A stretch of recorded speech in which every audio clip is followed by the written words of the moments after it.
Internet ব্রাউজিংয়ের ধরন বদলে দিতে নতুন এআই সুবিধা যুক্ত করল গুগল। ক্রোম ব্রাউজারে চালু হয়েছে কৃত্রিম বুদ্ধিমত্তা ভিত্তিক এই অটো ব্রাউজ, যা ব্যবহারকারী নির্দেশ পেলেই নিজে থেকে ওয়েবসাইট ঘুরে তথ্য, ছবি ও প্রয়োজনীয় ডেটা সংগ্রহ করে দেবে। গুগল বলছে, সাধারণ ব্রাউজারকে এবার ডিজিটাল সহকারীতে রূপান্তর করতেই এই ফিচার চালু করা হয়েছে। প্রাথমিকভাবে যুক্তরাষ্ট্রে বসবাসকারী গুগল এআই প্রো ও এআই আল্ট্রা ব্যবহারকারীরা পর্যায়ক্রমে এই সুবিধা পাবেন। ম্যাক ও উইন্ডোজ কম্পিউটারের পাশাপাশি আইফোন ও আইপ্যাডেও এটি ব্যবহার করা যাবে।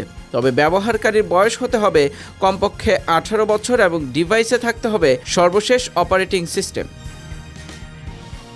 জেমিনি 3 মডেলের ওপর ভিত্তি করে তৈরি অটো ব্রাউজ সুবিধাটি ক্রোমের জেমিনি সাইড প্যানেল থেকে ব্যবহার করা যাবে। ব্যবহারকারীর এক নির্দেশে ক্রোম স্বয়ংক্রিয়ভাবে বিভিন্ন ওয়েবসাইটে ঢুকে প্রয়োজনীয় তথ্য খুঁজে এনে উপস্থাপন করবে। ফলে বারবার সার্চ, ট্যাব খোলা কিংবা তথ্য কপি করার ঝামেলা থাকবে না বলে জানিয়েছে গুগল কর্তৃপক্ষ।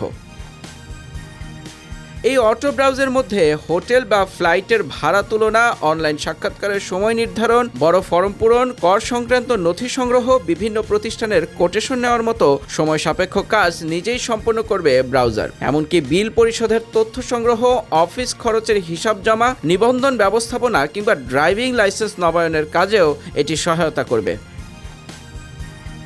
গুগলের মতে, আপাতত সীমিত পরিসরে চালু হলেও একঘেয়ে ও সময় সাপেক্ষ কাজের ক্ষেত্রে অটো ব্রাউজ ভবিষ্যতে ইন্টারনেট ব্যবহারের অভিজ্ঞতাই বদলে দিতে পারে।